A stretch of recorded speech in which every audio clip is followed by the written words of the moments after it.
Hello friends, welcome to teaching Kishan YouTube channel. આજથી આપણે એક નવો સબ્જેક્ટ સ્ટાર્ટ કરીએ છીએ અને એ છે બંધારણ, જેને આપણે ઇંગ્લિશમાં પોલિટી કહીએ છીએ। આ ટોપિક એટલો બધો ઇમ્પોર્ટન્ટ છે, આ સબ્જેક્ટ એટલો બધો ઇમ્પોર્ટન્ટ છે કે ઓલમોસ્ટ બધી જ એક્ઝામની અંદર આ ટોપિક હોય છે।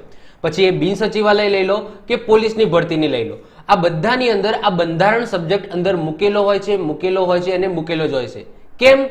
આનું કારણ એક જ છે કે ભાઈ આપણી જે સરકાર ચાલે છે એ સરકારના ઉપર પણ બંધારણ રહેલું હોય છે અને બંધારણ એ બધાને જાણવું જરૂરી છે। હું તો એમ કહું છું કે જે લોકોને એક્ઝામ નથી આપી એ લોકોને પણ આ બંધારણ એટલીસ્ટ ખબર હોવી જોઈએ કે આપણા કાયદાની અંદર કઈ કઈ વસ્તુ લખેલી છે, આપણને કયા હક મળેલા છે, આ વસ્તુ આપણને ખબર હોવી જોઈએ। તો આ જે સિરીઝ મેં સ્ટાર્ટ કરી છે એની અંદર હું સંપૂર્ણ બંધારણ ચલાવીશ, one by one, step by step આવતું રહેશે। અને એવું નહીં કે હું આને ઉપર છલ્લું ચલાવીશ, ના, આને હું તમને ડીપમાં ચલાવીશ। જો તમે ક્લાસ 1-2 લેવલની પણ તૈયારી કરતા હશો તો તમને આ વિડીયોમાંથી સારી એવી ઇન્ફોર્મેશન બધી કવર થઈ જશે। બીજી વસ્તુ કે મને ખબર છે કે એક્ઝામ આવી રહી છે, ઓકે, ટૂંક જ સમયમાં, તો હું ટ્રાય કરીશ કે મેક્સિમમ જે લેક્ચર છે એ હું અપલોડ કરી દઉં। ટ્રાય કરું છું કે બિન સચિવાલય પહેલા તો એટલીસ્ટ હું બંધારણ પૂરું કરી જ દઉં, ઓકે। તો બંધારણના 1 બાય 1 લેક્ચર આવશે અને આ સિરીઝ જોયા પછી ના તમારે કોઈ બુક પકડવાની જરૂર પડશે, ખાલી કોઈ પણ એમસીક્યુ ની બુક લઈ લેજો અને એમસીક્યુ બુક લઈને તમે એમસીક્યુ ખાલી કરી દેજો। બાકી બધી જ જે થિયરી છે, બધી જ વસ્તુ ટુ ધ પોઈન્ટ કોન્સેપ્ટ સાથે હું ક્લિયર કરાવી દઈશ। તમારો કોઈ પણ બંધારણનો ડાઉટ નહીં રહે એ હું ગેરંટી આપું છું। તો શરૂઆત કરીએ બંધારણ। હવે બંધારણની શરૂઆત ક્યાંથી થાય છે? તો બધા કે આમુખથી થાય? ના, આપણે તમે જો સિલેબસ જોશો તો બંધારણની અંદર પહેલો જ ટોપિક શું લખેલો હોય છે? બંધારણની પૂર્વ ભૂમિકા। તો બંધારણની શરૂઆત એ એના આમુખથી નથી થતી, બંધારણની પૂર્વ ભૂમિકા એ પણ આપણને જાણવી જરૂરી છે। હવે બંધારણની પૂર્વ ભૂમિકા એ ક્યાંથી શરૂઆત થાય છે? બંધારણ સભાથી? ના, બંધારણ સભાના પહેલા પણ જ્યારે અંગ્રેજોનું રાજ હતું ત્યારે અમુક કાયદા લાવવામાં આવ્યા અને એ કાયદાના અનુસંધાનની અંદર આપણે બંધારણ સભા બનાવવાની જરૂર પડી।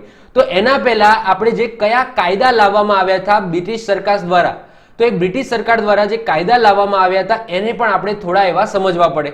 તો શરૂઆત થાય છે ભારતની બંધારણની ઐતિહાસિક પૃષ્ઠભૂમિથી। ક્યાંથી શરૂઆત થાય છે?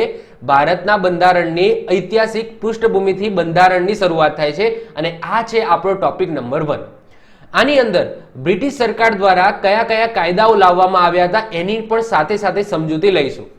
આ જે કાયદાઓ છે એને આપણે ડીપમાં નહીં ભણીએ, મતલબ કે આપણે ઇતિહાસમાં નહીં ઘૂસી જઈએ। જો ઇતિહાસમાં ઘૂસી જશું તો આખો ટોપિક છે આપણો બદલાઈ જશે, ભારતનો ઇતિહાસ થઈ જશે।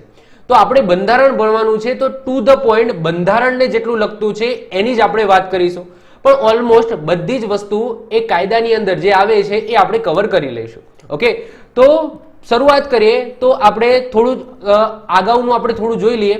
તો બ્રિટિશ સરકારને કાયદા બનાવવાની જરૂર કેમ પડી? પહેલો જ ક્વેશ્ચન થાય કે ભાઈ ઈસ્ટ ઇન્ડિયા કંપની એ ભારતની અંદર વેપાર કરવા આવી હતી, તો સિમ્પલ વેપાર કરતી હતી, તો બ્રિટિશ સરકારને, ઇંગ્લેન્ડના બ્રિટિશ સરકારને કાયદા બનાવવાની જરૂર શું પડી? એવું તો ઈસ્ટ ઇન્ડિયા કંપની શું કરતી હતી જેના લીધે કાયદા બનાવવાની જરૂર પડી? તો એ પહેલા આપણે સમજવું પડશે।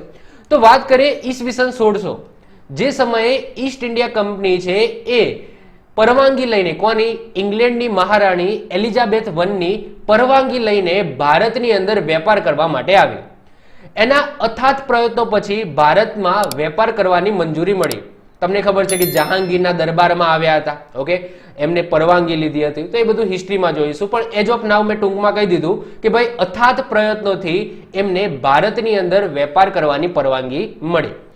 ઈસવીસન 1600, જો ઈસવીસન 1600 ની અંદર આવ્યા હતા તો ઈસવીસન 1600 થી લઈને 1757 સુધી એમને ઘણા રાજાઓ છે, સામંતો છે, એમના સાથે દોસ્તી કરી નાખી અને ભારતની વ્યવસ્થા અને રાજકારણમાં પગ પેસો કર્યો। હવે સિમ્પલ વસ્તુ છે કે તમે એક્ઝામની તમે સ્કૂલમાં જાઓ છો તો સ્કૂલમાં તમે શું કરશો કે તમે સારા સંબંધો બનાવવાનું ટ્રાય કરશું, ટીચર જોડે સારા સંબંધો બનાવવાનું ટ્રાય કરશું જેથી તમને વાયવામાં સારા માર્ક્સ આપે, ઓકે। આપણે હોય છે ને અમુક લોકો, અમુક સ્ટુડન્ટો એવા હોય છે કે જે ટીચર સાથે, ઓકે, ટીચરના કહેવાય કે એમની સાથે અંગત હોય, મતલબ કે સંબંધો બનાવતા હોય, સારું સારું બોલતા હોય, એમની તારીફ કરતા હોય। તો એ જ વસ્તુ અહીંયા થાય છે કે અંગ્રેજો એ ત્યાં વેપાર કરવા આવે છે તો ત્યાંના જે રાજાઓ છે એમના સાથે સંબંધ બનાવવાના ચાલુ કરે, જેથી વેપાર કરવાનો એમને વ્યાપક વિસ્તાર મળે. પછી જે ટેક્સ ભરવો પડતો હતો એ ટેક્સ ના ભરવો પડે. તો અહીંયા ધીમે ધીમે જે અંગ્રેજ જે કહેવાય ઈસ્ટ ઇન્ડિયા કંપની એ ખાલી વેપાર કરવા આવતી હતી, હવે ધીમે ધીમે શું કરતી હતી, ભારતની વ્યવસ્થા અને રાજકારણની અંદર પણ પગ પેસો કરવા માંડી. જેના પરિણામ સ્વરૂપ શું થાય છે, બક્સરનું યુદ્ધ થાય છે. બક્સરના યુદ્ધની આપણે ઇતિહાસમાં ડીપમાં વાત કરીશું. પણ યાદ રાખજો કે અંગ્રેજો છે જે બ્રિટિશ કહેવાય ઈસ્ટ ઇન્ડિયા કંપની, એને અંગ્રેજો કહો કે ઈસ્ટ ઇન્ડિયા કંપની કહો, તો ઈસ્ટ ઇન્ડિયા કંપની જે વેપાર કરવા આવી હતી, હવે જે રાજકારણની અંદર ઘૂસી, તો એના કારણે બક્સરનું યુદ્ધ થાય છે. એની વાત આપણે કરીશું ડીપમાં. અને આ યુદ્ધના ફળ સ્વરૂપ ઈસવીસન 1765માં જે ઈસ્ટ ઇન્ડિયા કંપની છે એને બંગાળ, બિહાર અને ઓરિસ્સામાં મૈસૂલ એટલે કે દીવાની સત્તા મળી. હવે આ મૈસૂલી સત્તા એટલે શું, એટલે કે કર ઉઘરાવવાની સત્તા. મૈસૂલી સત્તા જેને આપણે દીવાની પણ કહીએ છીએ, ઓકે, દીવાની મસ્તાની વાળી નહીં, ઓકે, દીવાની. તો દીવાની જેને મૈસૂલ ઉઘરાવવાની સત્તા મળી ગઈ. કયા 3 એરિયામાં, યાદ રાખજો, બંગાળ, બિહાર અને ઓરિસ્સા. બંગાળ, બિહાર અને ઓરિસ્સા, આ 3 સ્ટેટની અંદર શું કરવામાં આવી, મૈસૂલ ઉઘરાવવાની સત્તા એ ઈસ્ટ ઇન્ડિયા કંપનીને મળી ગઈ. હવે આવક ઓબ્વિયસલી બમણી થઈ જાય, કારણ તો વેપાર તો કરતી હતી, હવે મૈસૂલ પણ ઉઘરાવે છે. અહીંયા તમે જુઓ કે બક્સરના યુદ્ધની અંદર છેલ્લે સંધિ થઈ કે ઈસ્ટ ઇન્ડિયા કંપની છે એ બંગાળ, બિહાર અને ઓરિસ્સાની અંદર મૈસૂલ ઉઘરાવશે, ઓકે, કર ઉઘરાવશે. આટલું યાદ રાખો. તો અહીંયા તમે જુઓ કે આવક બમણી થઈ ગઈ. એક તો વેપાર કરતી હતી ઇન્ડિયાની અંદર, એમાંથી આવક થતી હતી, અને હવે મૈસૂલ પણ ઉઘરાવવા માંડી, તો એનાથી પણ આવક થતી હતી. એટલે કે આવક છે એ હવે વધવા માંડી. હવે થાય છે એવું કે ઈસ્ટ ઇન્ડિયા કંપની છે એ ઇંગ્લેન્ડને પત્ર લખે છે, બ્રિટિશને, ઓકે, ઇંગ્લેન્ડમાં પત્ર લખે છે. અને પત્રની અંદર એવું લખે છે કે અમે નાદારીમાં આવી ગયા છે. નાદારીનો મતલબ શું થાય, દેવાદાર. ઓકે, તમે લોન લો અને પૈસા ચૂકવી ના શકો તો તમે શું થઈ જાઓ, દેવાદાર બની જાઓ, નાદાર થઈ જાઓ. તો અહીંયા પત્ર જાય છે કોના જોડે, બ્રિટિશરો જોડે. કોણ લખે છે, ઈસ્ટ ઇન્ડિયા કંપની, કે અમે નાદારીમાં આવી ગયા છે, તમે અમને ફંડ આપો, નહીં તો અમે શું થઈશું, ડૂબી જશું, આ કંપની છે ડૂબી જશે. હવે ઇંગ્લેન્ડ વાળા બ્રિટિશરોને એવું થાય છે કે એક તો પૈસા ઢગલો કમાય છે, બમણી આવક થઈ ગઈ છે, વેપાર પણ કરે છે, સાથે સાથે મૈસૂલ પણ ઉઘરાવે છે, તો પણ આ નાદારી એટલે શું, મતલબ કે દેવામાં કઈ રીતના ડૂબી ગઈ. તો અહીંયા બ્રિટિશરોને પણ ખબર ના પડી ઇંગ્લેન્ડમાં બેઠા બેઠા કે કંપની ડૂબે છે કઈ રીતના, આટલી બમણી આવક થાય છે. તો અહીંયા થતું હતું શું, ભ્રષ્ટાચાર. અને જ્યાં પૈસા હોય ત્યાં ભ્રષ્ટાચાર થાય. તો અહીંયા એવું થતું હતું કે આવક બમણી થતી હતી, પણ જે ઉપર જે સામંતો મતલબ ઈસ્ટ ઇન્ડિયા કંપનીના જે હેડ હતા એ શું કરતા હતા, ભ્રષ્ટાચાર કરતા હતા, અને જે કર્મચારીઓ હતા એમને કંઈ આપતા હતા નહીં. થતું હતું એવું કે ઇંગ્લેન્ડથી જે વેપાર કરવા માટે કોઈ કહેવાય કે હોદ્દેદાર વ્યક્તિ અથવા તો કોઈ મોટો વ્યક્તિ એ ઇન્ડિયાની અંદર વેપાર કરવા માટે જાય, અને જ્યારે રિટર્ન ફળે ત્યારે માલામાલ થઈને ફરતો હતો. એટલે કે જે નીચેના જે વ્યક્તિઓ હતા ઈસ્ટ ઇન્ડિયા કંપનીના, એમને કઈ પ્રોફિટ થતો નહોતો, અને ભ્રષ્ટાચાર એટલો બધો વધી ગયો હતો. તો કર્મચારીઓએ પત્ર લખ્યો કે અમે દેવાદાર થઈ ગયા છો. તો ઓબ્વિયસલી કે આ વસ્તુ થાય છે શું, એ બ્રિટિશને જે ઇંગ્લેન્ડ છે એમને પણ ખબર ના પડી. એટલા માટે એ શું કરે છે, હવે કાયદા બનાવવાનું સ્ટાર્ટ કરે છે. તો કાયદા બનાવવાની ફરજ કેમ પડી, સિમ્પલ છે કે અહીંયા એટલો બધો ભ્રષ્ટાચાર વધી ગયો હતો, કારણ કે આવક થાય, પૈસા આવે, તો ત્યાંના જે લોકો છે એની અંદર ભ્રષ્ટાચાર વધે. અહીંયા ઇન્ડિયાની વાત થતી, ઇન્ડિયાના લોકોની વાત થતી જ નથી. અહીંયા ઈસ્ટ ઇન્ડિયા કંપનીની જ વાત કરું છું કે ઈસ્ટ ઇન્ડિયા કંપનીની અંદર જ એટલો ભ્રષ્ટાચાર વધી ગયો કે પૈસા આવતા હતા, એના ઉપર કોઈ રોકટોક નથી. ના બ્રિટિશરો જે ઇંગ્લેન્ડમાં બેઠા હતા એમનું કોઈ પગ પેસો નતો, મતલબ કે એમનું કોઈ કંટ્રોલ નતો. એ ઈસ્ટ ઇન્ડિયા કંપનીમાં સ્વતંત્ર રીતે અહીંયા વેપાર કરતી હતી, મૈસૂલ ઉઘરાવતી હતી, માલામાલ થતી હતી, ઓકે. પણ નીચેના જે કર્મચારીઓ છે એમને કંઈ મળતું હતું નહીં. તો હવે છે એ બ્રિટિશ સરકાર એ આની અંદર શું કરે છે, પગ પેસો કરે છે, અને બ્રિટિશ જે ઈસ્ટ ઇન્ડિયા કંપની છે એના ઉપર કાયદા બનાવવાનું સ્ટાર્ટ કરે છે. તો કાયદા બનાવવાની જરૂર એટલા માટે પડે છે, ઓકે. તો વેપાર અને મૈસૂલ બંને બાજુથી પૈસા આવવાથી, ઓકે, શું થાય છે, ભ્રષ્ટાચાર વધે છે. તો આ જે ઉપર ક્વેશ્ચન લખ્યો, આઈ હોપ સો એનો જવાબ મળી ગયો છે, ઓકે. હવે કાયદા બનાવવાની વાત થાય તો સૌથી પહેલા આવે કે ભારતીય બંધારણનો વિકાસ. હવે એ કઈ રીતના થાય છે, તો કાયદા છે એ તમને ખબર છે કે બે રીતના બને છે, મતલબ કે બે કંપનીઓ અલગ અલગ રાજ કરે છે. સૌથી પહેલા ઈસ્ટ ઇન્ડિયા કંપની આવે છે 1600 ની અંદર, અને 1858 સુધી એ શું કરે છે, રાજ કરે છે. એના પછી ટોટલી કંટ્રોલ કોણ લઈ લે છે, બ્રિટિશ સરકાર લઈ લે છે, જેને આપણે કહીએ છીએ બ્રિટિશ તાજનું શાસન. એટલે કે અહીંયા ઈસ્ટ ઇન્ડિયા કંપની છે એ પૂરી થઈ જાય છે 1858 ની અંદર, અને એના પછી જે કમાન છે એ કોણ સંભાળે છે, બ્રિટિશ સરકાર સંભાળે છે, જેને આપણે તાજનું શાસન કહીએ છીએ. તો જ્યારે ઈસ્ટ ઇન્ડિયા કંપની છે જ્યાં સુધી વેપાર કરતી હતી ટોટલી એ સમયગાળો કહીએ તો ઈસવીસન 1773 થી 1858 સમયનો. આમ તો 1600 માં આવી હતી, પણ કહેવાય કે પ્રોપરલી જે વેપાર કરતી હતી એ સમયગાળો હતો ઈસવીસન 1773 થી 1858. ઓકે, તો જ્યારે ઈસ્ટ ઇન્ડિયા કંપની અહીંયા વેપાર કરતી હતી ત્યારે બ્રિટિશ સરકારે કયા કયા કાયદા બનાવ્યા એ પહેલા આપણે સમજવા પડશે, જેની અંદર 6 કાયદા છે એ વેરી ઇમ્પોર્ટન્ટ છે.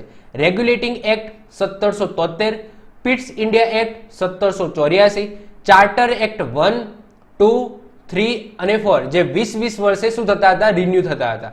તો ઈસ્ટ ઇન્ડિયા કંપની જ્યારે વેપાર કરતી હતી ત્યારે આ 6 કાયદા બનાવવામાં આવ્યા હતા. કોના દ્વારા? બ્રિટિશ સરકાર દ્વારા. તો એ 6 કાયદામાંથી એક્ઝામની અંદર સારા એવા ક્વેશ્ચન પૂછાઈ જાય છે. અને એટલું યાદ રાખવાનું કે જ્યારે ઈસ્ટ ઇન્ડિયા કંપની એ વેપાર કરતી હતી અને જ્યારે કાયદા બનાવવામાં આવતા હતા ત્યારે સત્તાનું કેન્દ્રીકરણ થતું હતું. એટલે કે ધીમે ધીમે જે નીચેથી સત્તા છે એ ઉપર તરફ જતી હતી, એક વ્યક્તિ તરફ જતી હતી. એટલે કે સત્તાનું શું થાય છે, કેન્દ્રીકરણ થાય છે જ્યારે ઈસ્ટ ઇન્ડિયા કંપની જ્યારે વેપાર કરતી હતી અને એ સમયે કાયદા બનાવવામાં આવે છે ત્યારે. એના પછી તમને ખબર છે કે સ્વાતંત્ર્ય સંગ્રામ થાય છે અને એના પછી બ્રિટિશ તાજનું શાસન આવી જાય છે, જેમનો સમયગાળો ઈસવીસન 1858 થી લઈને ઈસવીસન 1947 ઓકે દેશ આઝાદ થયો ત્યાં સુધી બ્રિટિશ સરકાર છે એ રાજ કરે છે. તો એના સમયમાં પણ ઘણા બધા કાયદા બન્યા હતા. તો સાહેબ એ ઇમ્પોર્ટન્ટ નથી, એ પણ ઇમ્પોર્ટન્ટ છે, પણ આજના લેક્ચરની અંદર આપણે આ જે 6 કાયદા છે એને આપણે સારી રીતે ભણવાના છે. નેક્સ્ટ લેક્ચરની અંદર બ્રિટિશ તાજની અંદર કયા કયા કાયદા બન્યા છે અને એની અંદર શું મહત્વનું છે એ આપણે જોઈશું. તો એજ ઓફ નાવ આજના વિડીયો માટે આપણે ટોટલી ફોકસ ક્યાં કરીશું, ઈસ્ટ ઇન્ડિયા કંપની જ્યારે ભારતની અંદર વેપાર કરતી હતી ત્યારે બ્રિટિશ સરકાર દ્વારા ઈસ્ટ ઇન્ડિયા કંપની માટે કયા કયા કાયદા લાવવામાં આવ્યા અને એમાંથી કઈ કઈ વસ્તુ પૂછાય છે એ પણ આપણે એક્ઝામ પોઈન્ટ ઓફ વ્યૂથી જોઈશું. તો વન બાય વન એક એક કરીને આપણે સમજીશું. જેમાં સૌથી પહેલા આવશે રેગ્યુલેટિંગ એક્ટ 1773. તો સૌથી પહેલો જે કાયદો બનાવ્યો હતો રેગ્યુલેટિંગ એક્ટ 1773, નામથી જ ખબર પડી જાય. જો ભ્રષ્ટાચાર થયું હતું તો ભ્રષ્ટાચારને રોકવા માટે ઓબ્વિયસલી એમનું નિયંત્રણ કરવું પડશે. બ્રિટિશ સરકાર કહેશે કે હવે જે ઈસ્ટ ઇન્ડિયા કંપની છે એના ઉપર આપણે થોડું નિયંત્રણ રાખવું પડશે, એને રેગ્યુલેટ કરવી પડશે. ઓકે, પ્રોપરલી રેગ્યુલેટ કરવી પડશે, એટલા માટે એને શું રાખવામાં આવ્યું, નામ રાખવામાં આવ્યું રેગ્યુલેટિંગ એક્ટ 1773, જેને આપણે ગુજરાતીમાં કહીએ તો નિયામક ધારો 1773. શું છે આની અંદર ઇમ્પોર્ટન્ટ વસ્તુ એ આપણે જોઈએ. ઈસ્ટ ઇન્ડિયા કંપનીના પ્રશાસન પર બ્રિટિશ સંસદીય નિયંત્રણની શરૂઆત થઈ. ઓકે, જે બ્રિટિશ સરકાર છે જે ઇંગ્લેન્ડમાં બેઠી છે એ ધીમે ધીમે હવે જે ઈસ્ટ ઇન્ડિયા કંપની જે ભારતની અંદર વેપાર કરતી હતી એના ઉપર હવે શું કરશે, ધીમે ધીમે નિયંત્રણ કરવાનું ચાલુ કરશે. આ એક્ટ દ્વારા કંપનીના વહીવટી અને રાજકીય કાર્યોને માન્યતા મળી. તમે અહીંયા જુઓ કે જે ઈસ્ટ ઇન્ડિયા કંપની હતી એ 2 વસ્તુ કરતી હતી. પોતાનો વેપાર તો કરતી હતી, સાથે સાથે રાજકીય જે કારણો છે, મેં તમને કીધું કે રાજાઓ જોડે સારા સારા સંબંધો બંધાવ્યા હતા, તો જે રાજકીય વસ્તુ હતી એની અંદર પણ પગ પેસો કરેલો હતો. તો ભાઈ ઇંગ્લેન્ડ વાળાએ કહી દીધું કે વાંધો નહીં, તમે વેપાર કરો અને વેપારની સાથે સાથે તમારે જે રાજકીય કાર્ય છે એ પણ તમે કરો. ઓકે, તો અહીંયા બંને વસ્તુ કરતા હતા તો ખરા, પણ આ એક્ટ દ્વારા એમને કાયદાકીય મંજૂરી આપી દીધી કે વાંધો નહીં, તમારો જે વહીવટ છે, જે વેપાર છે એ પણ તમે ચાલુ રાખો, સાથે સાથે તમે જે રાજાઓ સાથે જે તમે રાજકીય પ્રવૃત્તિ કરો છો એને પણ તમે ચાલુ રાખજો. તો અહીંયા તમે જુઓ કે કાયદા દ્વારા એમને મંજૂરી મળી ગઈ. આગળ વાત કરીએ તો આ એક્ટ દ્વારા કંપનીના ગવર્નર જનરલનું પદ બનાવવામાં આવ્યું. અત્યાર સુધી શું હતું, ખાલી ગવર્નર હતા. ગવર્નર હતા 3 જગ્યાએ. કઈ કઈ 3 જગ્યાએ, તો મદ્રાસ, બોમ્બે અને બંગાળ, 3 જગ્યાએ ગવર્નર હતા અને એ ગવર્નરની અંડર બધા કામ કરતા હતા, મતલબ કે જે નાના નાના લોકો કામ કરતા હતા. હવે એક બીજું નવું પદ બનાવવામાં આવ્યું, ગવર્નર જનરલ. ઓકે, એટલે કે ગવર્નર થી પણ એક સ્ટેપ ઉપરનું પદ બનાવવામાં આવ્યું, ગવર્નર જનરલ. અને બંગાળના જે ગવર્નર હતા એમને ગવર્નર જનરલ બનાવવામાં આવ્યા. હવે શું થતું હતું, જો 3 વસ્તુ હતું, બોમ્બે, ઓકે, મદ્રાસ અને આપણી વાત કરીએ બંગાળ. આ રીતના 3 વસ્તુ હતું, બોમ્બે, મદ્રાસ અને બંગાળ. અહીંયા પણ ગવર્નર હતો, અહીંયા પણ ગવર્નર હતો અને અહીંયા પણ ગવર્નર હતો. હવે થાય છે શું કે જે બંગાળ છે, આ બંગાળનો જે ગવર્નર હતો એને શું બનાવી દીધો, ગવર્નર જનરલ બનાવી દીધો. શું બનાવી દીધો, ગવર્નર જનરલ. અને આ ગવર્નર જનરલ છે એ મદ્રાસ અને બોમ્બેના જે ગવર્નર છે એ એની ઉપર હશે. તો હવે 3 જ વ્યક્તિ છે, એવું નથી કે ગવર્નર જનરલ પછી બંગાળની અંદર પણ ગવર્નર હતો, એવું નહોતું. એક ગવર્નર જનરલ હતો અને 2 ગવર્નર હતા. બોમ્બે અને મદ્રાસમાં ગવર્નર હતા અને બંગાળની અંદર ગવર્નર જનરલ થઈ ગયા. અને આ ગવર્નર છે એમને કંઈક પણ હાઈ લેવલનું કંઈ કરવું હોય તો ગવર્નર જનરલને પૂછવું પડે. તો 3 વ્યક્તિઓ 3 વસ્તુ થઈ ગયા. હવે ક્વેશ્ચન થાય કે સાહેબ ગવર્નર જે બંગાળનો ગવર્નર હતા એમને ગવર્નર જનરલ બનાવી દીધા, તો એ કોણ બન્યા? પહેલા ગવર્નર જનરલ કોણ બન્યા? તો આ બાજુ ઇમેજની અંદર જુઓ તો પ્રથમ ગવર્નર જનરલ બન્યા વોરેન હોસ્ટિંગ. કોણ બન્યા? વોરેન હોસ્ટિંગ બન્યા. ઇમેજની અંદર જોઈ શકો. આ બાજુ તમને જે સ્લાઇડની અંદર આ બાજુ જે ઇમેજ આવે ને એ ઇમ્પોર્ટન્ટ હોય એટલું યાદ રાખજો. ઓકે, આ બાજુ તમને બધાની અંદર બધી સ્લાઇડની અંદર એક ઇમેજ જોવા મળશે અને ત્યાં નીચે નામ લખેલું હશે અને કયા પદ ઉપર આવ્યા એ ઇમ્પોર્ટન્ટ હશે.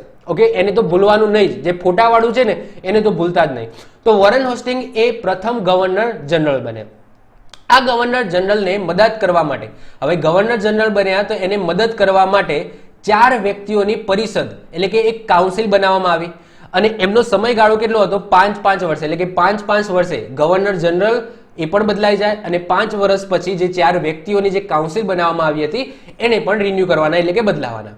તો અહીંયા તમે ધીમે ધીમે જુઓ કે આપણે કોઈ સિમ્પલ વસ્તુ છે કે પ્રધાનમંત્રી હોય તો એમને હેલ્પ કરવા માટે શું હોય? પ્રધાન મંડળ હોય. તો એ જ રીતના અહીંયા ગવર્નર જનરલ હોય તો એને હેલ્પ કરવા માટે બીજા 4 વ્યક્તિઓની એક પરિષદ બનાવવામાં આવી, એક કાઉન્સિલ બનાવવામાં આવી અને એમનો સમયગાળો કેટલો રાખવામાં આવે? 5 વર્ષનો રાખવામાં આવે. બોમ્બે અને મદ્રાસના ગવર્નરને ગવર્નર જનરલને આધીન કરી દીધા. એટલે મેં તમને વાત કરી એમ કે બોમ્બે અને મદ્રાસમાં જે ગવર્નર હતા એ હવે ગવર્નર જનરલને આધીન રહેશે અને ખાનગી વેપાર પર પૂર્ણપણે પ્રતિબંધ મુકાયો. હવે આ ખાનગી વેપાર ઉપર પૂર્ણપણે પ્રતિબંધ એનો મતલબ શું? મતલબ કે સિમ્પલ વસ્તુ કે હું ઇંગ્લેન્ડથી આવ્યો છું ઈસ્ટ ઇન્ડિયા કંપનીના અંદર, હવે મારો કોઈક પર્સનલ વેપાર કરવો હોય તો હું ના કરી શકું. અહીંયા ઈસ્ટ ઇન્ડિયા કંપની છે એની અંદર રજિસ્ટર્ડ જેટલી વસ્તુઓ હોય અને જેટલી પણ આવક થાય છે એ ટોટલી મારે ઈસ્ટ ઇન્ડિયા કંપનીને કહેવી પડશે. એટલે કે હું મારી રીતના ખાનગી વેપાર ના કરી શકું કે સમજી લો કે હું દરિયામાં જાઉં છું અને દરિયામાંથી માછલી પકડીને મારો અલગથી કોઈક નાનો એવો બિઝનેસ કરવો હોય, હું મારો ઈસ્ટ ઇન્ડિયા કંપનીમાં જોડાયેલો છું, હું મારું તો વેપાર કરું છું, જે ત્યાંથી જે સામાન લાવ્યો છું એનો તો વેપાર કરું છું, સાથે સાથે મને એવું આઈડિયા આવે છે કે હું ભારતમાંથી દરિયા કિનારે માછલી પકડીને ત્યાં મારો પોતાનો અલગથી બીજો નવો બિઝનેસ કરું, તો એ વસ્તુ નહીં. ઓકે, તો એ શું કીધું કે તમે જો કોઈ ખાનગી વેપાર કરતા હશો એના પૂર્ણપણે પ્રતિબંધ મુકાયો જેનાથી ભ્રષ્ટાચાર ના થાય. ઓકે, સિમ્પલ વસ્તુ. તો પહેલા જે રેગ્યુલેટિંગ એક્ટ છે, ઓકે, એની અંદર હજુ બીજી 2 વસ્તુ છે વેરી વેરી ઇમ્પોર્ટન્ટ આવે છે. ઈસવીસન 1774. ઈસવીસન 1774 માં કલકત્તામાં સુપ્રીમ કોર્ટની સ્થાપના કરવામાં આવી. Most IMP. હવે સાહેબ સુપ્રીમ કોર્ટની સ્થાપના કોના માટે કરવામાં આવી? ઈસ્ટ ઇન્ડિયા કંપની માટે? ના. આજે સુપ્રીમ કોર્ટની સ્થાપના કરી એ ભારતના લોકો માટે કરવામાં આવી. એટલે કે ભારતના લોકો કંઈક ગુનો કરશે તો એમનો જે કેસ છે એ આ સુપ્રીમ કોર્ટની અંદર ચાલશે. તો યાદ રાખજો 1774 માં કલકત્તાની અંદર સૌ પ્રથમ વાર સુપ્રીમ કોર્ટની સ્થાપના કરવામાં આવી આ એક્ટ મુજબ, જેમાં મુખ્ય ન્યાયાધીશ સર એલિજા ઇમ્પે બન્યા. જે યસ તમે ઇમેજની અંદર જોઈ શકો છો, ઇમેજ વેરી ઇમ્પોર્ટન્ટ. કોણ? સર એલિજા ઇમ્પે જે પ્રથમ મુખ્ય ન્યાયાધીશ બન્યા. શેના? સુપ્રીમ કોર્ટના. તો આ યાદ રાખીશું. અને આ જે સર એલિજા ઇમ્પે જે પ્રથમ મુખ્ય ન્યાયાધીશ છે એમને હેલ્પ કરવા માટે બીજા 3 અન્ય ન્યાયાધીશની નિમણૂક કરવામાં આવી. બીજી વસ્તુ કે કંપનીના કર્મચારીઓને કોઈ પણ પ્રકારની ભેટ, સોગાદ અને લાંચ સ્વીકારી શકશે નહીં. આ પણ વેરી વેરી ઇમ્પોર્ટન્ટ છે. કેમ? કારણ કે સિમ્પલ વસ્તુ છે કે હું ઈસ્ટ ઇન્ડિયા કંપનીની અંદર વેપાર કરું છું. હવે મારા જોડે અઢળક ધન છે એ પકડાયું. હવે હું એમ કહું કે મને તો આ રાજાએ ભેટ આપી છે, સોગાદ આપી છે. ઓકે, તો સિમ્પલ વસ્તુ છે તો એની પણ ના પાડી દીધી. કારણ કે અહીંયા કાલ ઉઠીને મારા જોડે અઢળક ધન પકડાય, મેં ભ્રષ્ટાચાર કરું છું અને એનાથી મેં ધન ભેગું કર્યું છું અને ધન ભેગું કર્યું અને જ્યારે મને ઉપર કાયદો અને કેસ ચલાવવામાં આવે ત્યારે મેં કહી દઉં કે મને આ રાજાએ આટલી ભેટ આપી છે, આટલી સોગાદ આપી છે, આટલી લાંચ આપી હતી, તો એ વસ્તુ હવે નહીં ચાલે. કે કંપનીના કર્મચારીઓને ટોટલી કહી દીધું કે તમારે કોઈ પણ પ્રકારની ભેટ, સોગાદ કે લાંચ તમારે લેવાની નથી. તો આ જે કાયદો છે આ કાયદામાંથી કેટલી ઇમ્પોર્ટન્ટ વસ્તુ છે જે આપણે યાદ રાખીશું, બંધારણની અંદર આપણી પૂછાઈ જાય. સૌથી પહેલા કે જે ગવર્નર હતા એમને ગવર્નર જનરલ બનાવવામાં આવે. કયા? બંગાળના. તો બંગાળના ગવર્નરને ગવર્નર જનરલ બનાવવામાં આવ્યા અને સૌથી પહેલા ગવર્નર જનરલ કોણ બન્યા? તો વોરેન હેસ્ટિંગ બન્યા. આ યાદ રાખીશું. એમને હેલ્પ કરવા માટે 4 લોકોની શું બનાવવામાં આવી? કાઉન્સિલ બનાવવામાં આવી. આ યાદ રાખીશું. સમયગાળો કેટલો હતો? 5 વર્ષનો હતો. આ યાદ રાખીશું. બીજી વસ્તુ, કલકત્તાની અંદર સુપ્રીમ કોર્ટની સ્થાપના કરવામાં આવી. કોના માટે? તો ભારતના લોકો માટે. સાલ યાદ રાખજો 1774. ઓકે, જેમાં સૌથી પહેલા મુખ્ય ન્યાયાધીશ કોણ બન્યા? સર એલિજા ઇમ્પે બન્યા. અને એમને હેલ્પ કરવા માટે 3 અન્ય ન્યાયાધીશને બનાવવામાં આવ્યા.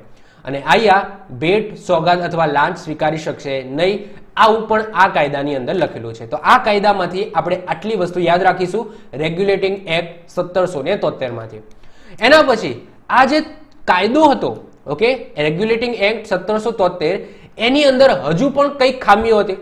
તો એ ખામીઓને દૂર કરવા માટે એક અમેન્ડમેન્ટ લાવવામાં આવ્યો. અત્યારે પણ તમે અમેન્ડમેન્ટ ખબર છે ને, ઓકે, જેને એક્ટ ઓફ સેટલમેન્ટ કહેવામાં આવે છે. એટલે કે આ એક અલગથી નવો કાયદો નહોતો, પણ જે આ 1773 નો જે કાયદો હતો એની અંદર કંઈક સુધારા વધારા કરવા માટે એક અમેન્ડમેન્ટ કરવામાં આવ્યો. એટલા માટે એને સુધારા ધારો 1781 કહેવામાં આવે. તો મેં એને જો અહીંયા નથી લખ્યો કારણ કે એ અહીંયા છે, ઓકે, એ અહીંયા આવ્યો છે સુધારા ધારો. અને આ સુધારા ધારો છે એ કેની અંદર સુધારા કરવા માટે આવ્યો છે? તો આ રેગ્યુલેટિંગ એક્ટની અંદર સુધારા કરવા માટે આવ્યો છે. એટલે કે જે કંઈક ખામી હતી, કંઈક વસ્તુ જે પ્રોફેશનલ રીતે ડિક્લેર નથી કરી, અથવા તો કંઈક હજુ કંઈક એવા સુધારા વધારા કરવાની જરૂર પડી, એટલા માટે આ કાયદો લાવવામાં આવ્યો. અને આ કાયદાને કહેવામાં આવ્યું એક્ટ ઓફ સેટલમેન્ટ. એક્ઝામની અંદર પૂછાય છે કે નીચેનામાંથી કયા કાયદાને એક્ટ ઓફ સેટલમેન્ટ કહેવામાં આવે છે? તો યાદ રાખજો, સુધારા ધારો 1781 ને એક્ટ ઓફ સેટલમેન્ટ કહેવામાં આવે છે. શું છે? તો ગવર્નર જનરલ, પરિષદ, કંપનીના અધિકારી, કર્મચારી ભારતમાં કરેલા કાર્ય માટે ભારતની સુપ્રીમ કોર્ટને જવાબદાર નહીં રહે. અહીંયા જો એક ઇન્ટરેસ્ટિંગ વસ્તુ છે, જે ઈસ્ટ ઇન્ડિયા કંપની અહીંયા આવી હતી, એમાં જે અંગ્રેજો હતા, જે વેપાર કરતા હતા, એમના કોઈ પરિષદ હતા, ગવર્નર જનરલ હતા, કર્મચારીઓ હતા, ટોટલી જે જે ઇંગ્લેન્ડથી બધા આવ્યા હતા, એ ભારતની જે આ સુપ્રીમ કોર્ટ બનાવવામાં આવી એને જવાબદાર નહીં રહે. એટલે કે કાલ ઉઠીને એ લોકો ભારતમાં કંઈક ગેરકાનૂની કાર્ય કરે છે તો એ આ જે સુપ્રીમ કોર્ટ ભારતની અંદર બનાવી એની અંદર એમનો કાયદો, એમનો જે કેસ છે એ ચાલશે નહીં. એમને ક્યાં લઈ જવામાં આવશે? ઇંગ્લેન્ડ લઈ જવામાં આવશે અને ઇંગ્લેન્ડની જે સુપ્રીમ કોર્ટ છે ત્યાં ચલાવવામાં આવશે. તો સમજો છો કે જે સુપ્રીમ કોર્ટ જે બનાવવામાં આવી હતી, જે ભારત માટે, જે ભારતના લોકો માટે જ હતી, એની અંદર જે બ્રિટિશરો આવ્યા હતા, જે ઈસ્ટ ઇન્ડિયા કંપની આવી હતી, એમનો જે કેસ છે એ આ સુપ્રીમ કોર્ટની અંદર નહીં ચાલે. આ ખાલી ને ખાલી ભારતના વ્યક્તિઓ માટે છે. આવું સુધારા ધારો 1781 માં કહેવામાં આવ્યું કે જો ગવર્નર જનરલ, પછી એમની જે પરિષદ છે એ, કંપનીના અધિકારી છે એ, કે કર્મચારી હોય, ભારતમાં કરેલા કાર્ય માટે, એ ભારતમાં જે પણ કાર્યો કરે છે તો એ ભારતની સુપ્રીમ કોર્ટને જવાબદાર રહેશે નહીં. ઓકે, આ વેરી ઇમ્પોર્ટન્ટ. બીજી વસ્તુ અહીંયા એ લખવામાં આવી કે કાયદાનું નિર્માણ કરતી વખતે ભારતના સામાજિક અને ધાર્મિક રીતિ રિવાજોનું પણ ધ્યાન રાખવું. એમને ખબર જ હતી કે જો ઇન્ડિયાની અંદર જો ધર્મ વિશે કંઈક કહેવામાં આવશે, એમના સમાજ વિશે જો કંઈક કહેવામાં આવશે તો બળવો થવાનો અને થવાનો. તો પહેલેથી જ એમને આઈડિયા હતો, એટલે કહી દીધું સુધારા ધારાની અંદર કે તમે જે પણ કાયદો બનાવો એની અંદર એમની ધાર્મિક અને સામાજિક આ લાગણીઓ દુભાવી જોઈએ નહીં. ઓકે, તમે એ રીતના જ કાયદો બનાવો જેમાં ધાર્મિક જે રીતિ રિવાજો છે એમને ઠેસ ના પહોંચે, એમના જે સામાજિક રીતિ રિવાજો છે એને પણ ઠેસ ન પહોંચે. તો આ સુધારા ધારા 1781 ની અંદર આ લખવામાં આવ્યું છે. તો આ બે વસ્તુ છે એ ઇમ્પોર્ટન્ટ છે. ચલો, એના પછી બીજા નંબરનો જે ધારો આવે છે, એક્ટ આવે છે, એ છે પિટ્સ ઇન્ડિયા એક્ટ 1784. સૌથી પહેલા નામ ઉપર ફોકસ કરો. સાહેબ, પિટ્સ ઇન્ડિયા એક્ટ એવું નામ કેમ રાખવામાં આવે? આ પિટ્સનો મતલબ શું થાય છે? તો આ પિટ્સ છે એ વખતે ઇંગ્લેન્ડના વડાપ્રધાન હતા, એટલે કે વિલિયમ પિટ, જે તમે અહીંયા ઇમેજની અંદર જોઈ શકો છો.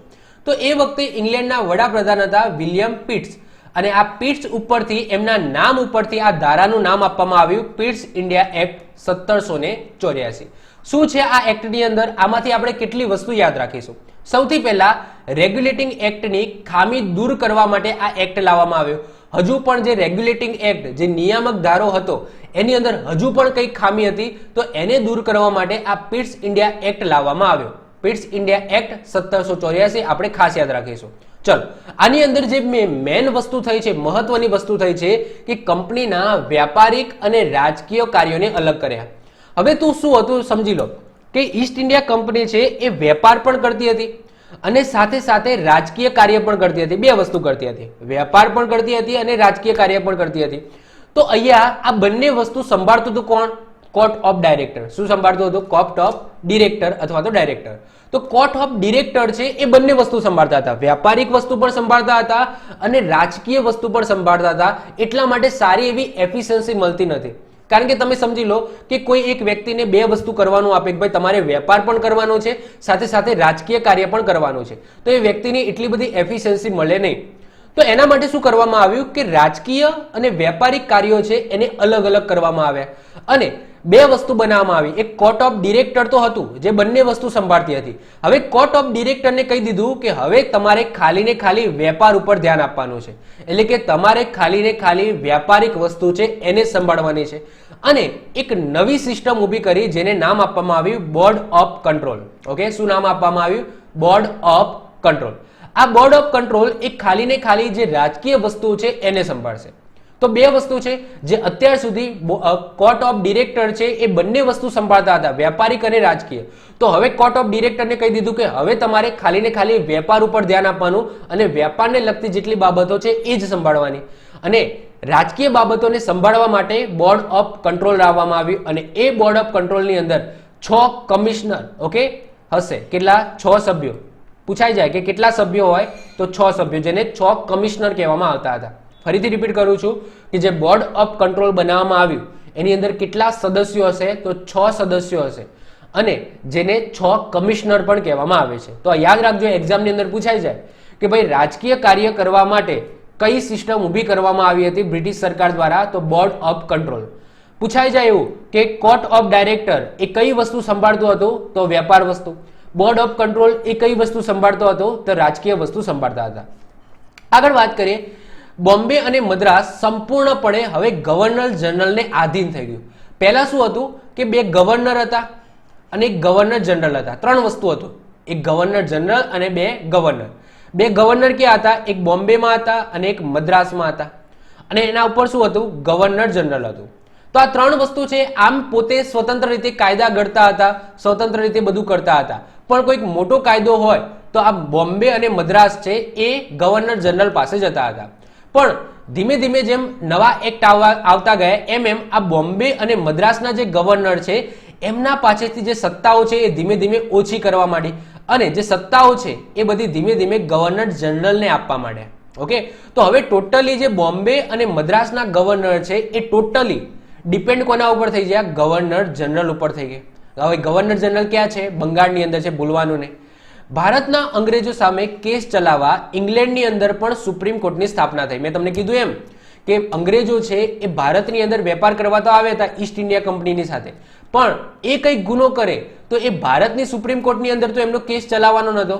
તો એમનો કેસ ચલાવવા માટે અલગથી ઇંગ્લેન્ડની અંદર એક સુપ્રીમ કોર્ટ બનાવવામાં આવી, જેની અંદર કેવા કેસો હશે તો એની અંદર જે ભારતની અંદર વેપાર કરવા આવેલા જે ઈસ્ટ ઇન્ડિયા કંપનીના અંગ્રેજો છે એ કંઈક ગુનો કરશે તો એમનો જે કેસ છે એ ઇંગ્લેન્ડમાં આવેલી સુપ્રીમ કોર્ટને ચલાવવામાં આવશે. ઓકે, તો આઈ હોપ સો આટલી વસ્તુ બધાને ક્લિયર થઈ ગઈ હશે. તો આ જે પિટ્સ ઇન્ડિયા એક્ટ છે એમાંથી આટલી વસ્તુ યાદ રાખવાની. પૂછાઈ જાય એક્ઝામની અંદર કે કંપનીના વ્યાપારિક અને રાજકીય કાર્યોને કયા કાયદાની અંદર, કયા એક્ટની અંદર અલગ કરવામાં આવ્યા તો પિટ્સ ઇન્ડિયા એક્ટની અંદર અલગ કરવામાં આવ્યા. બીજી વસ્તુ કે અંગ્રેજો માટે, જે ભારતમાં જે અંગ્રેજો છે જે વેપાર કરે છે તો એમના માટે ઇંગ્લેન્ડની અંદર સુપ્રીમ કોર્ટની સ્થાપના એ કયા એક્ટમાં કરવામાં આવી તો પિટ્સ ઇન્ડિયા એક્ટ. હવે તમે જુઓ અહીંયાથી બે ક્વેશ્ચન નીકળે. ભારતના લોકો માટે સુપ્રીમ કોર્ટની સ્થાપના એ રેગ્યુલેટિંગ એક્ટની અંદર કરવામાં આવી હતી 1774. જ્યારે ઇંગ્લેન્ડની અંદર સુપ્રીમ કોર્ટની રચના જે ભારતની અંદર જે અંગ્રેજો વેપાર કરે છે એ કઈ ગુનો કરે છે તો એમના માટે કરવામાં આવી હતી તો એ પિટ્સ ઇન્ડિયા એક્ટની અંદર. ક્લિયર? તો આ બંને વસ્તુમાં મિક્સ ના થઈ જાય, અલગ અલગ છે. ઓકે, પેલું ભારતના લોકો માટે છે, આ ઇંગ્લેન્ડમાં સોરી અંગ્રેજો છે એમના માટે છે જે ભારતમાં વેપાર કરે છે. તો I hope so Pitt's India એક્ટમાંથી આપણે આટલી વસ્તુ યાદ રાખીશું. એના પછી આપણે વાત કરીએ ચાર્ટર એક્ટ. કેટલા આવે છે? 4 ચાર્ટર એક્ટ ભણવાના છે. કેટલા? 4. ઓકે, 1 2 3 4 4 ચાર્ટર એક્ટ ભણવાના છે. Charter act 1793, charter act 1813, charter act 1833 અને ચાર્ટર એક્ટ ઓકે અહીંયા 33 નથી પછી 1853. ઓકે, આ 4 છે. કેટલા? ફરીથી રિપીટ કરું છું, જો charter act 1793, charter act 1813, charter act 1833 અને charter act 1853.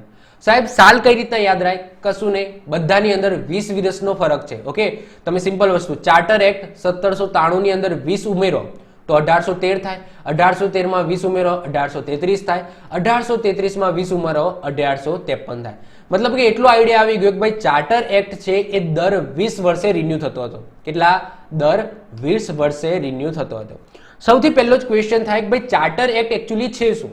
Okay, charter act છે શું? તો કશું નથી, એ પણ એક કાયદો જ છે જેની અંદર 10-20 વર્ષે આ રિન્યુ થતો હતો, જેની અંદર મોસ્ટ ઓફ ધ કેસની અંદર પરમિશન આપવામાં આવતી હતી. જેમ કે ઈસ્ટ ઇન્ડિયા કંપની છે, એ ઈસ્ટ ઇન્ડિયા કંપની એ ભારતની અંદર વેપાર કરે છે, તો એ ભારતની અંદર આ ચાર્ટર એક્ટ પ્રમાણે કઈ કઈ વસ્તુની પરમિશન એમને મળેલી છે, એમને કઈ કઈ સત્તાઓ મળેલી છે, એ હવે ચાર્ટર એક્ટની અંદર મળતો હતો. સિમ્પલ વસ્તુ છે કે તમે એક્ઝામ્પલ તરીકે વાત કરું કે તમે આવકનો દાખલો કઢાવો, તો આવકના દાખલાને એ કેટલા સમય સુધી વેલિડ હોય છે? એક્ઝામ્પલ લઉં છું કે એક્ઝામ્પલ તરીકે સમજી લો કે 3 વર્ષ વેલિડ હોય. ઓકે, એટલે કે સમજી લો કે તમે 2021માં આવકનો દાખલો કઢાવો તો એ ક્યાં સુધી ચાલે? +3, એટલે કે 2024 સુધી આવકનો દાખલો ચાલે. એના પછી આને શું કરવું પડે? રિન્યુ કરવું પડે. તો કંઈક એવી જ વસ્તુ છે કે ચાર્ટર એક્ટ પણ એવું જ હતું કે દર 20-20 વર્ષે એને રિન્યુ કરવામાં આવતો. ઓકે, અને જે અગાઉનો ચાર્ટર એક્ટ હોય એની અંદર કંઈક સુધારા વધારા કરવા હોય તો કરી શકાય. જે રીતના આપણે આવક વધીએ તો નેક્સ્ટ ટાઈમ જે આવકનો દાખલો કઢાવીશું એની અંદર રકમ ચેન્જ થશે, એના પછી રિન્યુ કરશો તો એમાં પણ રકમ ચેન્જ થશે. તો એ રીતના આ ચાર્ટર એક્ટ આવતા હતા. કોના ટાઈમમાં આવતા હતા? મતલબ કે કોણ લાવતું હતું? તો બ્રિટિશ સરકાર લાવતી હતી ઇન્ડિયાના જે ઈસ્ટ ઇન્ડિયા કંપની છે એમના માટે. ચલો વાત કરીએ ચાર્ટર એક્ટ. સૌથી પહેલો જે ચાર્ટર એક્ટ છે 1793. તો બોર્ડ ઓફ કંટ્રોલના સભ્યો તથા કંપનીના કર્મચારીઓના વેતન અને પગાર ભારતીય તિજોરીમાંથી આપવામાં આવશે. સિમ્પલ વસ્તુ, જે બોર્ડ ઓફ કંટ્રોલમાં જે 6 કમિશનર હતા, મેં આગળ વાત કરી બોર્ડ ઓફ કંટ્રોલ, જેની અંદર 6 કમિશનર હતા, સાથે સાથે એના જે સભ્યો હોય એ ઈસ્ટ ઇન્ડિયા કંપનીની જે કર્મચારીઓ હોય, કારણ કે હવે બધું બ્રિટિશ સરકારના અંડર આવી ગયું. ઈસ્ટ ઇન્ડિયા કંપની પણ ઓલમોસ્ટ બ્રિટિશ સરકારના અંડર જ કામ કરે છે, એમના કાયદા પ્રમાણે જ કામ કરે છે. એના સભ્યો છે, બોર્ડ ઓફ કંટ્રોલના સદસ્યો છે, 6 કમિશનરો છે, તો એ બધાને પગાર પણ આપવાની જવાબદારી કોની? બ્રિટિશ સરકારની રહે. પણ બ્રિટિશ સરકારે ચાર્ટર એક્ટમાં કીધું કે ભાઈ તમે ઇંગ્લેન્ડમાં રહીને તો કામ કરતા નથી, તમે જે વેપાર જે પણ કરો છો એ ક્યાં કરો છો? ક્યાં કરો છો? ભારતની અંદર કરો છો. તો તમારા જે પગાર છે, વેતન છે, એ પણ ભારતીય તિજોરીમાંથી જ આપવામાં આવશે. ઓકે, તો અહીંયા તમે જુઓ કે ધીમે ધીમે જે અંગ્રેજો છે એ ભારત ઉપર કઈ રીતના હાવી થાય છે, કઈ રીતના કંટ્રોલ કરે છે.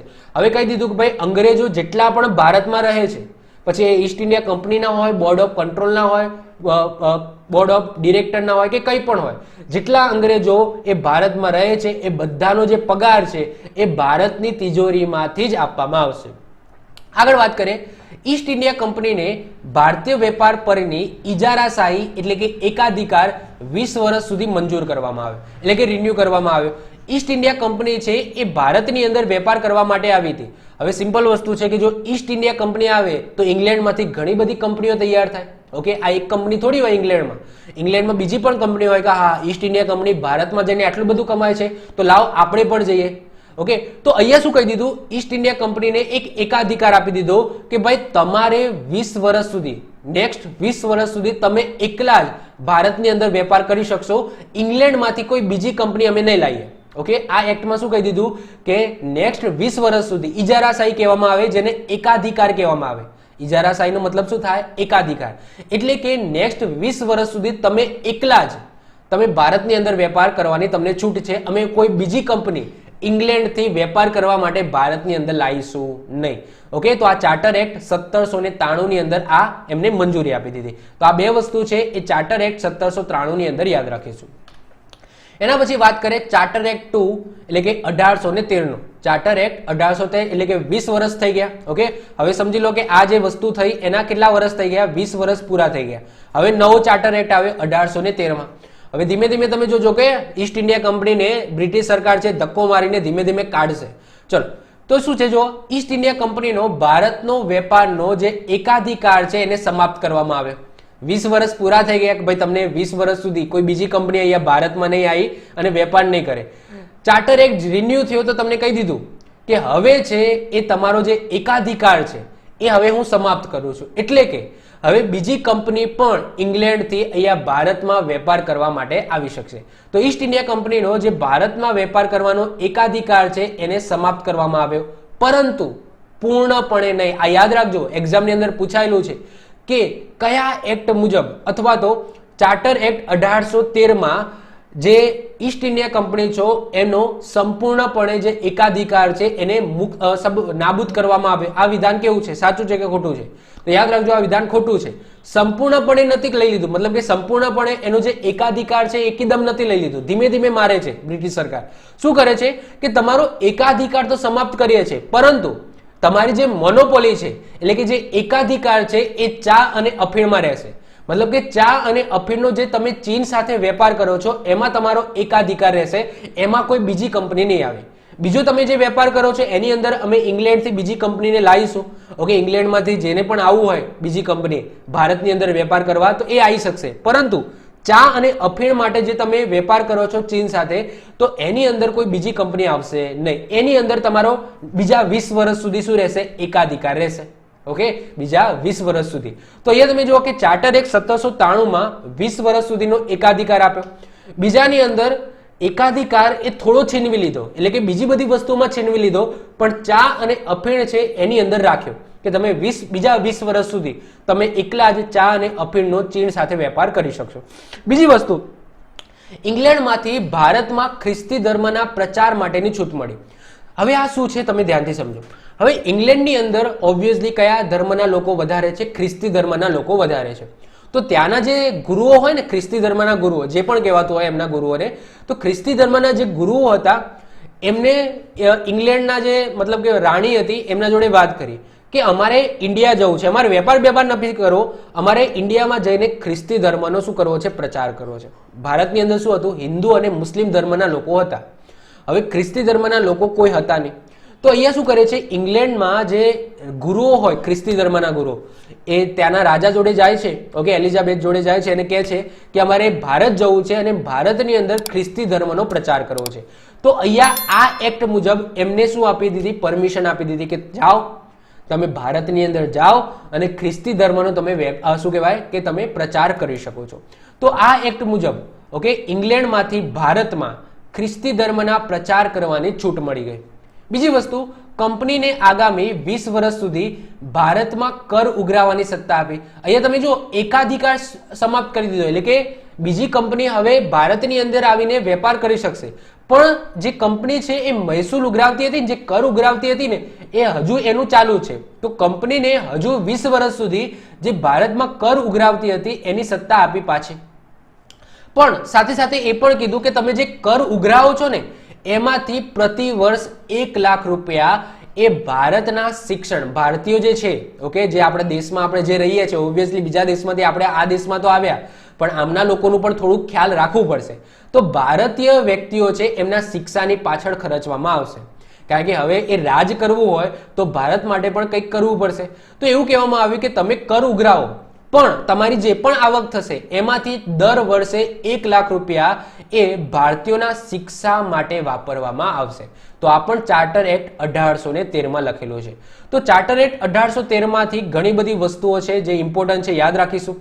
સૌથી પહેલા તો અડધો એકાધિકાર સમાપ્ત કર્યો, પણ અફીણ અને ચા આ બંનેનો વેપાર છે એ ચીન સાથે એનો એકાધિકાર રહેશે.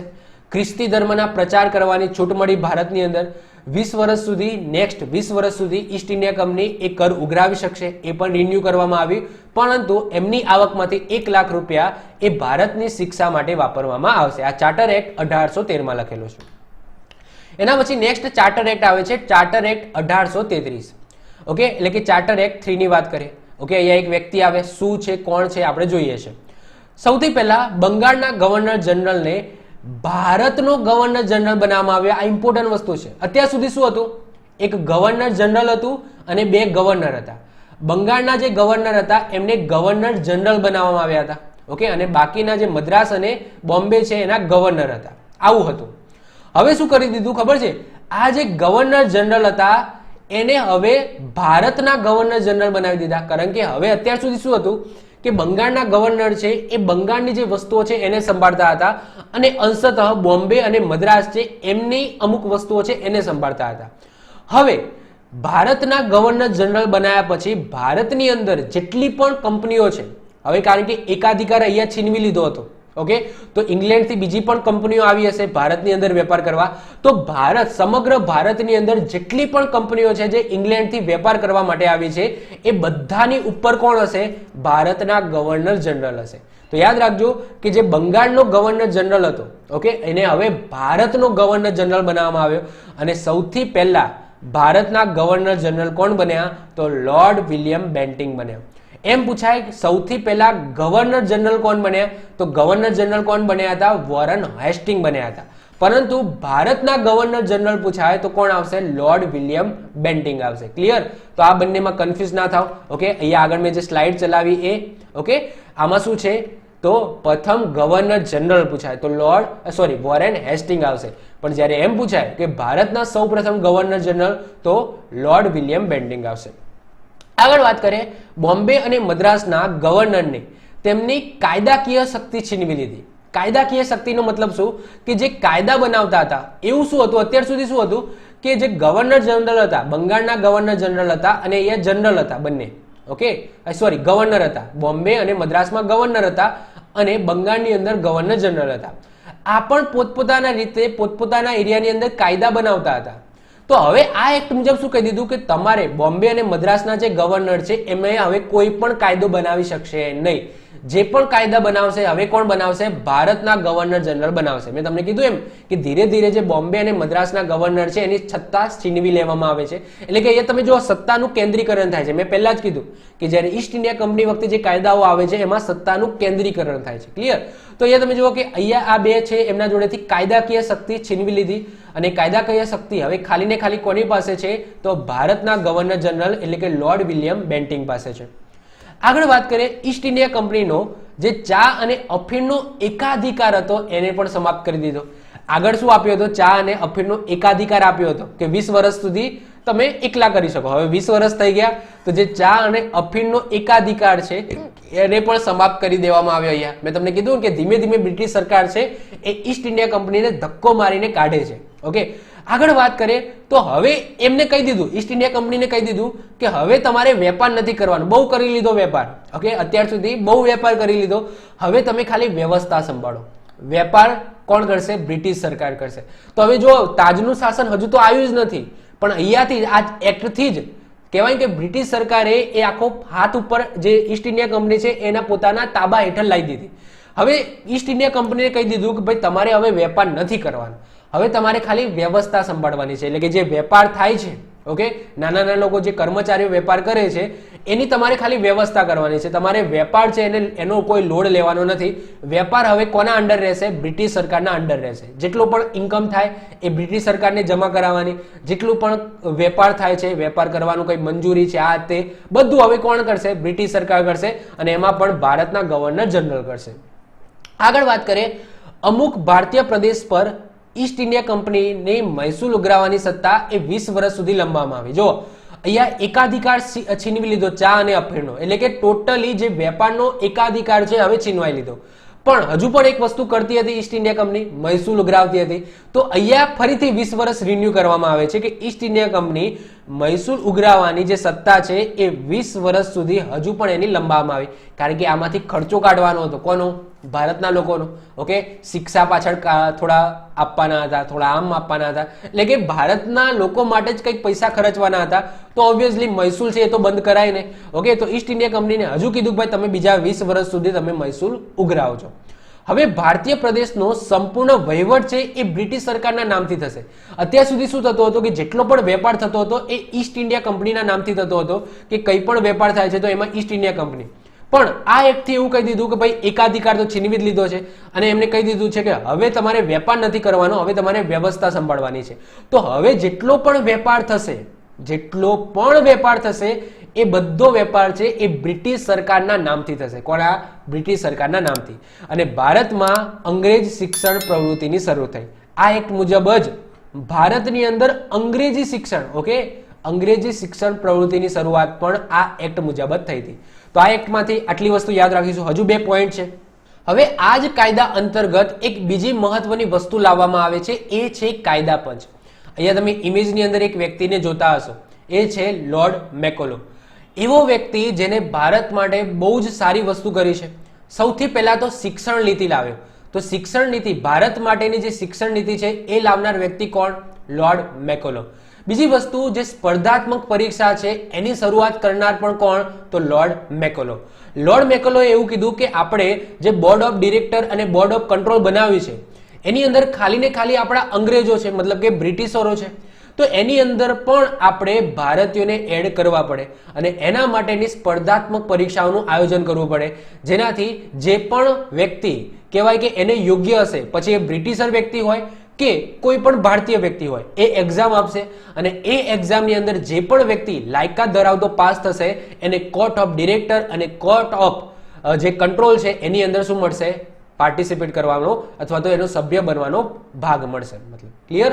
તો આ વસ્તુ પણ લાવનાર કોણ છે? Lord Macaulay. લોર્ડ મેકોલોને આપણે હિસ્ટ્રીની અંદર ડીપમાં ભણીશું, પણ એઝ ઓફ નાઉ આપણે ચાર્ટર એક્ટ પ્રમાણે ભણીએ તો ભારતીય કાયદાને વ્યવસ્થિત માળખામાં ઢાળવા માટે ઈસવીસન 1773માં કાયદા પંચની સ્થાપના કરવામાં આવી અને એ કાયદા પંચના અધ્યક્ષ બન્યા હતા લોર્ડ મેકોલો. તો યાદ રાખજો, લોર્ડ મેકોલો એક કાયદા પંચના પ્રથમ અધ્યક્ષ હતા. મોસ્ટ આઈએમપી ક્વેશ્ચન પૂછાઈ જાય એક્ઝામની અંદર કે 1773માં જે કાયદા પંચ બનાવવામાં આવ્યો હતો તો એ કાયદા પંચના અધ્યક્ષ કોણ હતા? તો લોર્ડ મેકોલો હતા. Very very very important question. હવે જે છેલ્લો એક્ટ છે ઈસ્ટ ઇન્ડિયા કંપનીના સમયનો એ છે ચાર્ટર એક્ટ 4, જેને ચાર્ટર એક્ટ 1853 કહેવામાં આવે છે. આ છેલ્લો જોઈએ શું છે તો પ્રથમ વખત ગવર્નર જનરલની પરિષદને કાયદાકીય અને કારોબારી કાર્યોને અલગ અલગ કરવામાં આવે. અત્યાર સુધી શું હતું? કાયદા અને કારોબારી એ એક જ કાઉન્સિલ સંભાળતી હતી. ઉપર શું હતું? ભારતના ગવર્નર જનરલ હતા અને એની નીચે શું હતું? તો એની નીચે હતું મંત્રીમંડળ એમનું, એટલે કે જેને એમને કહીએ કાઉન્સિલ.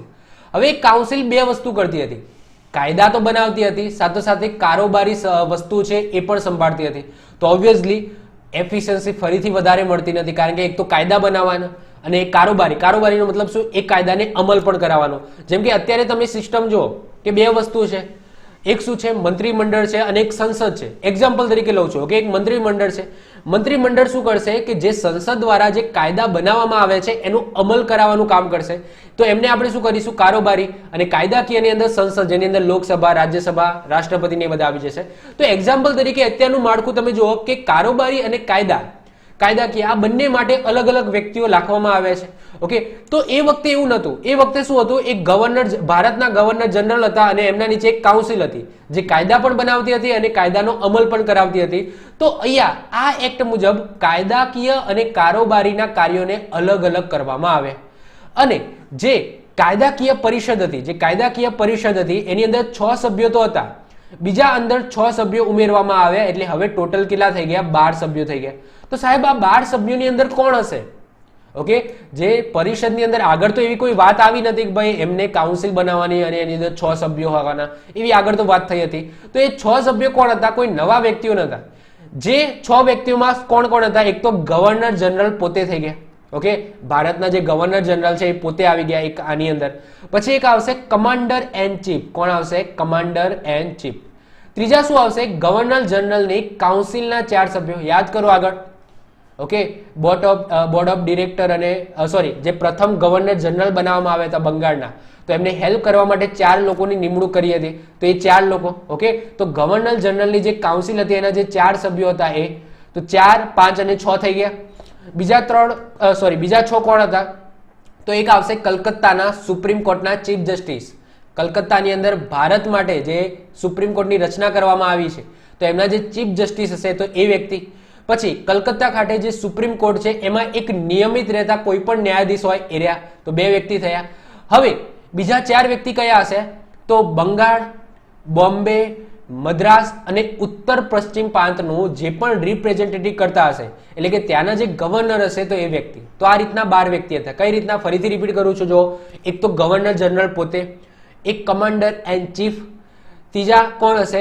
તો જે ગવર્નરની જે કાઉન્સિલ બનાવવામાં આવી હતી જેની અંદર 4 સભ્યો હતા, તો એ 4 સભ્યો, સુપ્રીમ કોર્ટના ચીફ જસ્ટિસ, સાથે સાથે એ જ સુપ્રીમ કોર્ટમાં નિયમિત રહેતા એક ન્યાયાધીશ અને બંગાળ, બોમ્બે, મદ્રાસ અને ઉત્તર પશ્ચિમ પ્રાંત છે એને રિપ્રેઝેન્ટ કરતા વ્યક્તિ.